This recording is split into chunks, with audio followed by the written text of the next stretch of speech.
Hey guys, it's Dana Shea Williams with KeepAllYourCash.com. And I posted something today on my Facebook that said the Bible says that a merry heart does good like medicine. And you all might know I've done videos on this before that I'm reading through a book called Psycho-Cybernetics by Maxwell Maltz. And in the chapter that I read this morning, he's talking all about happiness and why it's so important for us to be happy.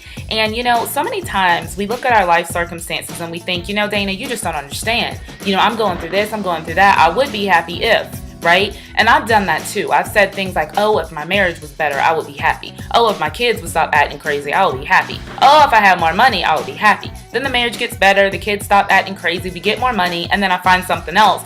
Oh, well, if we moved into a bigger house, I'd be happy. So we move into a bigger house. Oh, if this happens, you guys know what I mean? And so the point is this.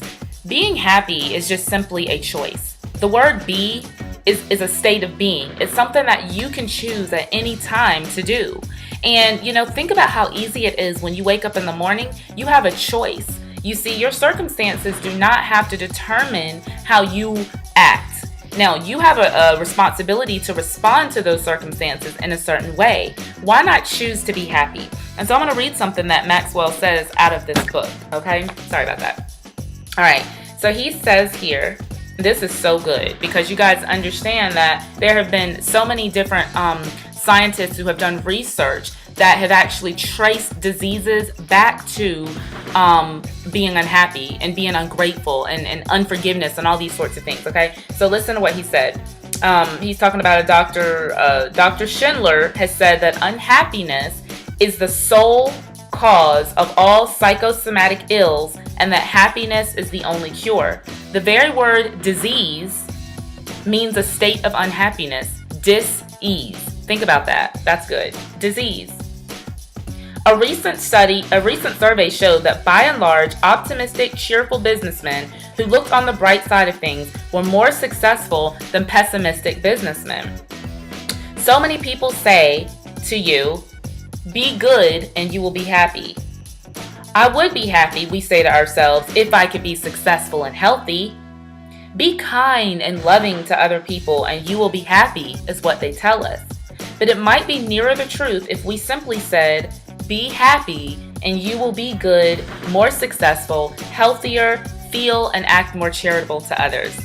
And this is so good because think about how many times do people tell you, if you're good, if you, give to people, if you do this, if you do that, you'll be happy, right?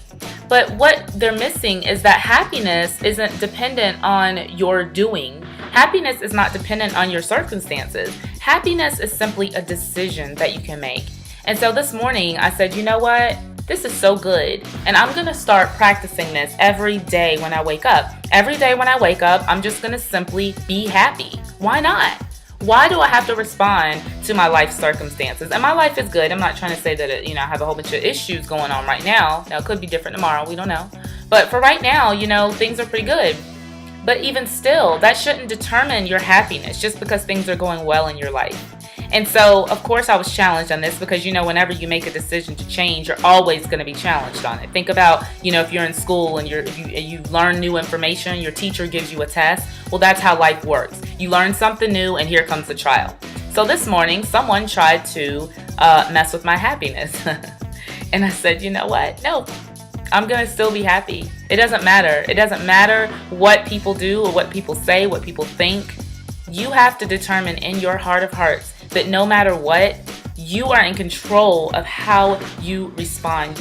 Only you are in control of how you act. And so today I just wanted to do this short little video to encourage you not to worry, but to be happy. One more thing that he says in this book that I thought was so profound. Maxwell Maltz was a plastic surgeon, and he talked about so many patients who would come to his office for surgery. And of course, he would focus on the whole person. So many people thought they needed surgeries and things, and they really didn't. They just needed an inward makeover. But he said that so many people live life on the deferred payment plan.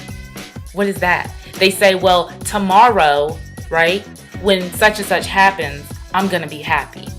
When I make my first $1 million, or when I make my first $1,000, or when I do this, or when I do that, or when I find the husband, or when I find the wife, or when I break up with the husband or the wife, I'm going to be happy. But don't live that way. Don't live on the deferred payment plan, always wondering and waiting and wishing and hoping for tomorrow. Why don't we just start today to say, I'm going to choose to be happy today. I'm choosing to be happy today. You guys see, I've got a big old smile, and you should too. Happiness doesn't mean being, silly and jumping all around. It's really joy. I think is probably a better definition of just knowing that things are going to be okay and that life is good. So many times, we're alive, but we're not living. And I thought about that this morning. And am I really living? I don't want to just be alive, taking in oxygen. I want to live, and I want to live free, and I want you to do the same. So I hope this video has encouraged you. Check me out on Facebook, facebook.com/Dana Shea fan page. I'll see you guys on the next video. Bye.